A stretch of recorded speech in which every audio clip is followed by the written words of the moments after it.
Okay, we've counted down the best of 2020 horror-wise. Now it's time to count down the worst, all right? So, anyway, top 10 worst horror movies of 2020. Let's do this.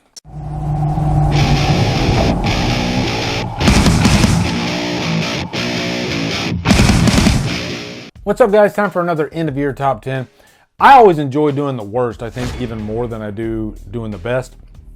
This year is going to be a little different, okay?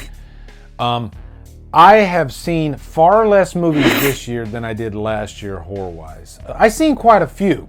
And I have 10 movies for you guys, okay? But going into this, there's going to be some good on this list. I can tell you that right now. My number 10 is going to be a movie that I like. Quite a bit, actually. As a matter of fact, I'll say the bottom 5 are the real stinkers. 6 and on are okay. You know, I guess some of them fit in the meh category, but this isn't going to be like last year where I was ripping quite a few of these movies a new one.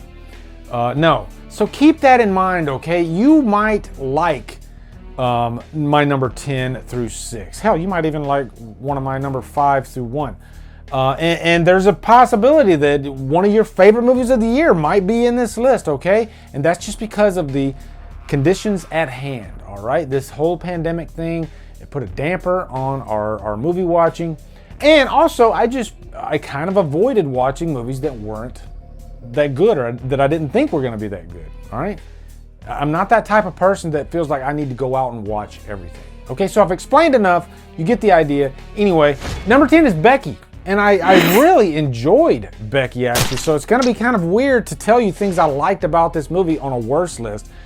But Becky was fun. I think it surprised me that Kevin James, a comedy actor, pulled off a villainous role. And he was a lot of fun. And then you mix that with the irresistible performance of Lulu Wilson.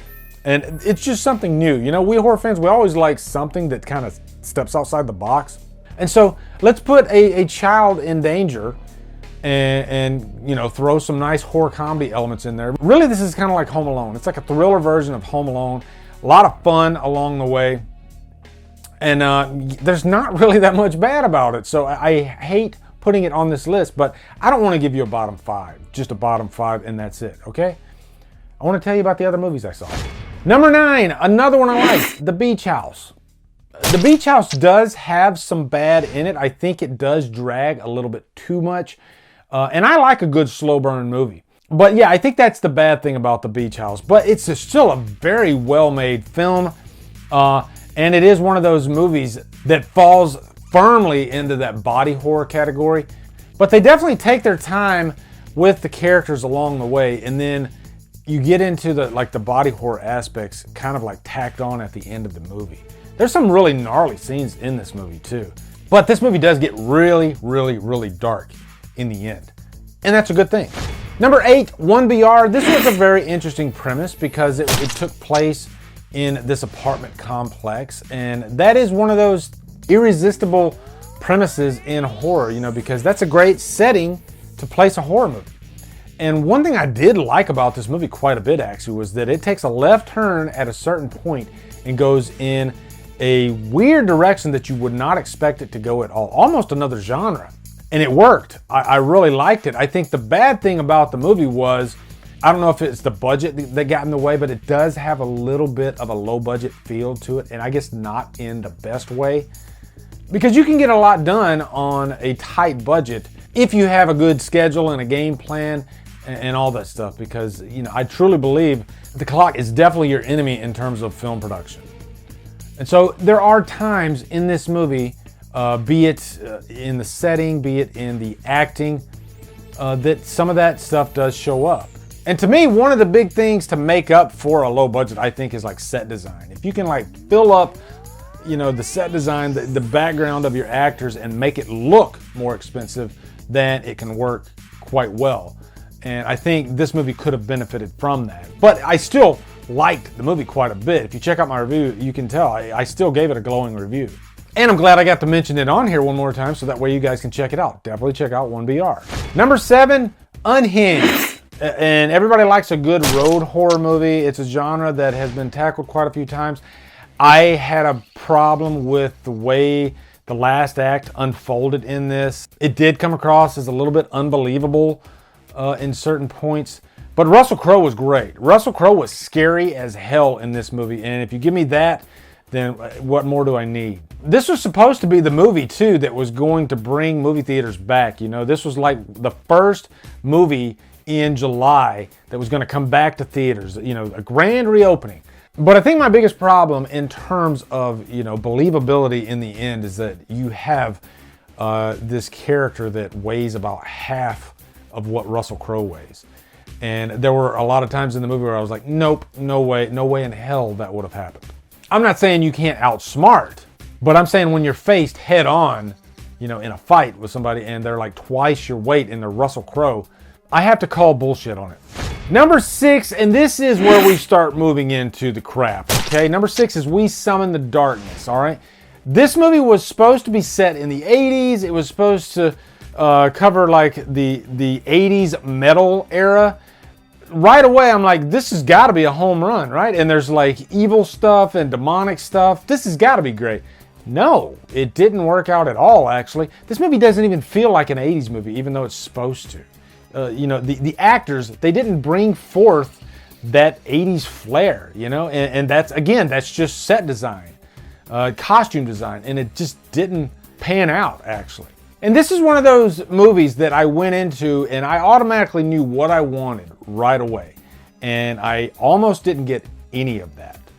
And if you don't give me what I want, give me something that's as good as or better. And again, nothing. I just felt this movie was kind of bland and I didn't really give a crap by the time it ended. Number 5, New Mutant. This movie was freaking horrible. I'm putting it in the horror category because this is supposed to be like a thriller, horror type X-Men movie.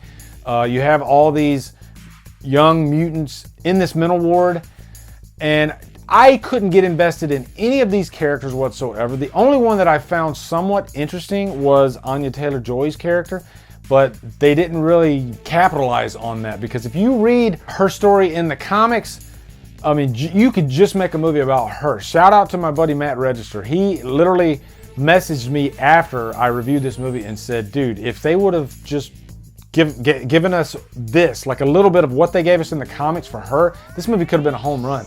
But no, they didn't do any of that. And really bland characters again. The final act was one of the weakest final acts of the entire year. Without going into any spoilers, what they fought at the end of this movie was one of the stupidest things and just dumb. I was gut laughing. In the theater, I was gut laughing. Number 4, The Grudge. I saw this way back in January. I was excited about this. This was on my top 10 most anticipated list, and it turned out to be a freaking stinker. They had like 3 different storylines, timelines going on in this movie, and I didn't give a crap about a single one of them, you know, and that just made it harder to follow along the way. The only thing that they got right in the movie was just the overall tone. I mean, it definitely had potential to be a very dark and creepy horror movie. Lynn Shay does the best that she can with the part. She is really creepy in that one scene, but other than that, this movie just was a complete waste of time. Just another, I think this was supposed to be like a remake or a recalibration or something. I think it was actually supposed to be a sequel. But it doesn't even matter because this movie should not even exist. It was stupid and probably one of the most forgettable movies of the year too. Number 3, Fantasy Island. This is like the biggest question mark for me because Fantasy Island was like just the drama show from the 70s. I didn't watch that show back in the 70s, but I didn't know how you could translate that into like a thriller or horror movie. I guess it's a cool idea to go to this island and all this weird magic stuff starts happening. But this is one of those movies that has that too polished look, I guess. You know, you had all these like CW type actors in there, just, you know, shiny actors, I guess you could call them. Very one-dimensional characters along the way. They even had like these token stoner guys. It's like this was a movie that was made off of a checklist, and we have to check this box and this box and this box, and they forgot that you actually have to tell a compelling story with interesting characters. And this didn't have any of that, wasn't scary in the least, just complete waste of time. Number 2, oh my God, The Boy 2. I need a second. This movie really pissed me off. I mean, it pissed me off, but good, because I'm a fan of The First Boy. That was the first year I was on YouTube, and it was really the first video that really took off for me. I don't know why, but I got like a buttload of views for that review. You know, I was pretty green back then, but I really liked the movie. It shocked me with that third act. I didn't expect it to go the direction it did, and it turned into like a completely different genre. But I loved Brahms as a character in that movie, what we eventually saw of him. And so in this movie, they took that idea and they threw it on the ground, they lit it on fire, they took a crap on it, and then they stomped on it with their freaking boots. And it just pissed me off so bad.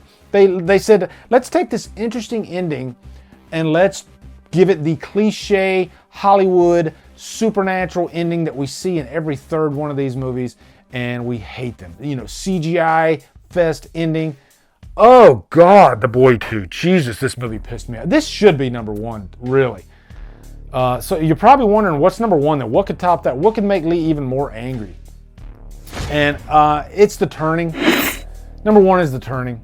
And it did make me very, very angry, because this is a movie that has no ending. You know, I'll tell you that right now. That's the only spoiler I'll give you on this review. It has no ending whatsoever. It just stops abruptly. And everything that came before that was completely uninteresting. You had Mackenzie Davis in this. You had Finn Wolfhard. You had some good actors in this. But it's like every sequence that they set up in this movie, they tried to like lead it to something that could be compelling, and it failed miserably every single time.